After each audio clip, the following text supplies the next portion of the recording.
All right, whenever y'all ready. Overall thoughts on what you saw in your scrimmage today? Good work. I have to see the film to see what was good and what wasn't. We got right at 100 plays. I think about 40 with the ones and twos, 20 with the threes. And a lot of guys got good reps. First time we've tackled all fall camp, so it was good to see where we stand there, what we need to get better. I thought the offense ran the ball well. I thought that was a really good sign offensively. Defensively, probably up and down, but then had a goal line stand, got a couple turnovers, and really battled and kind of finished the scrimmage better, which was good. How big is that? Well, and really both sides of the ball, the offense reacting to being tackled for the first time, and the defense really being able to do that.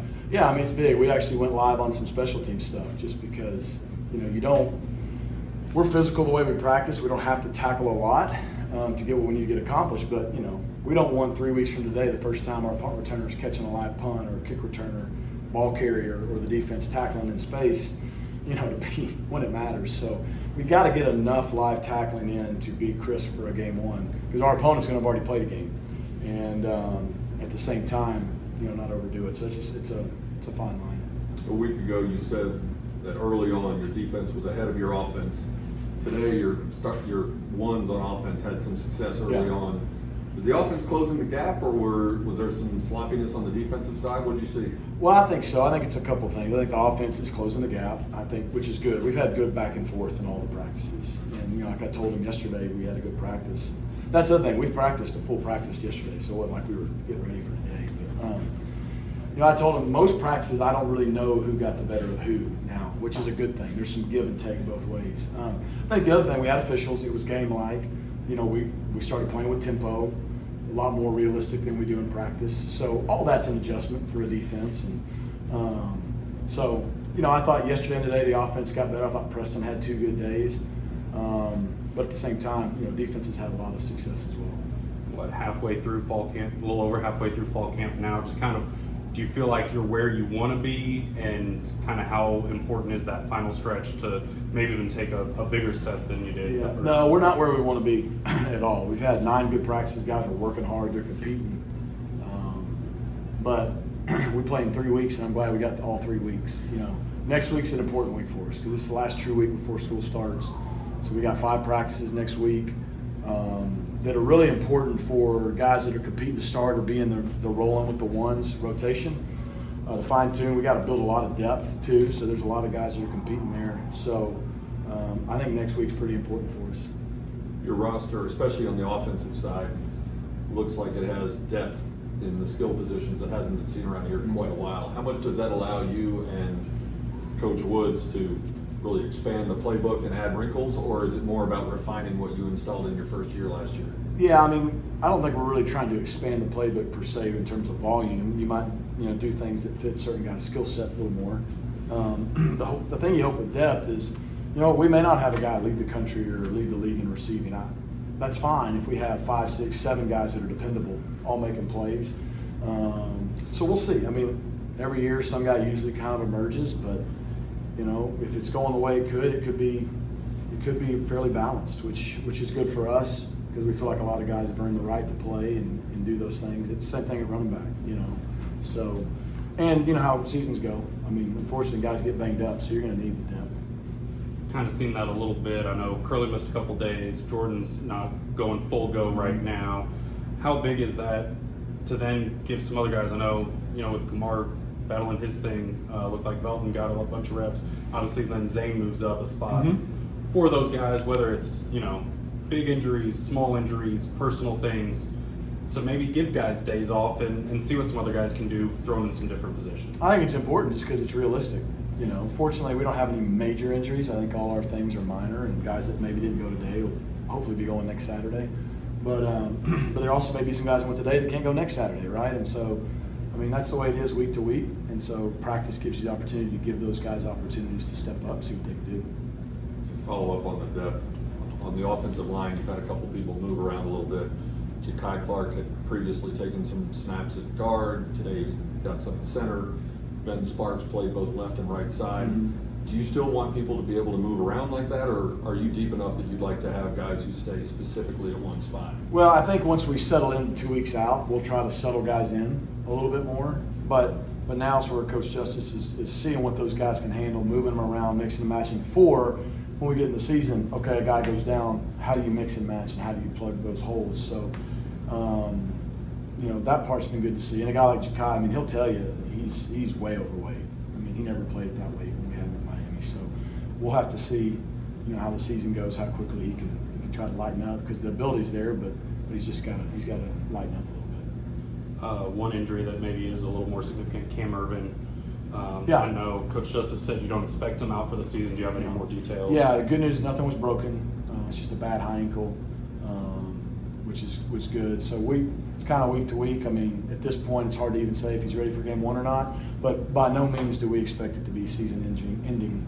So everyone's different on high ankles. Sometimes they take 3 to 4 weeks. Sometimes they take 6 weeks. So luckily for a lineman, they come back quicker than a skill guy because the cutting's different. So fortunately for us, so it wasn't as bad as it maybe could have been. I thought it was. And then Charles Woods hasn't been out on the practice field. Yep. Charles is good. Charles, about whatever it was, 5 practices ago, was fine. Just got a little overheated. Our team did a great job. He's totally fine. We just ran some labs, and we decided to hold him this week. He should start his return to play hopefully this week, and we have no reason to believe he won't be back fairly soon. One guy who missed some time in the spring, Jalen Samuels, back out there with you. He looks physically bigger than he did certainly a year ago at this time. What have you seen from him after missing some spring and now back in the rotation on a deeper defensive line? Yeah, I mean, he's explosive. He's long and athletic. He's got to get off in the passing game, but what he's working really hard at is he's trying to be more physical in the run game, where he's not just a third down guy. And I think he's taken pretty good strides there, and he's good to have him healthy, and he's had 9 really good practices. That secondary seems like there's a really good rotation there. Obviously, with Charles out, Jahari's getting some first-team reps.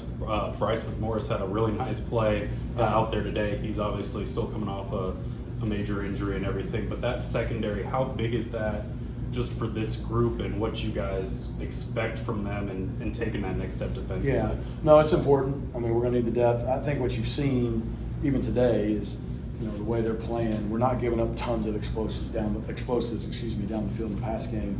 And even the balls that the offense caught today were contested, and so if we can do that, keep ball in front of us, and make people earn it, I think we got the athleticism on the outsides better than we have in a long time. So it's been good to see those guys rotate, because Coach Hundley feels like he can rotate them, and that's encouraging. With all the increased depth, does that allow you to protect more of your first line guys from special teams duty? Honestly, we're actually going to do it the absolute opposite. We're going to play all our best players on special teams. We were terrible on kickoff a year ago. About the only thing we did right on punt was not get one blocked. I don't remember how many punts we dropped, but it wasn't good. And we fair caught kicks at the 1 yard line. So, Coach Cooper and them have done a good job of trying to, we probably didn't lose games because of our special teams last year, but we certainly didn't help ourselves, and we certainly didn't win games. And so, I think the depth allows us to play more 1s and 2s on teams. And you're going to see most starters on at least 1 unit, maybe 2. And then hopefully in game, you can roll guys, and if a guy goes a few times on kickoff and you need to put another guy in for him, there's not a big drop-off. And it's a third of the game. It's pretty important.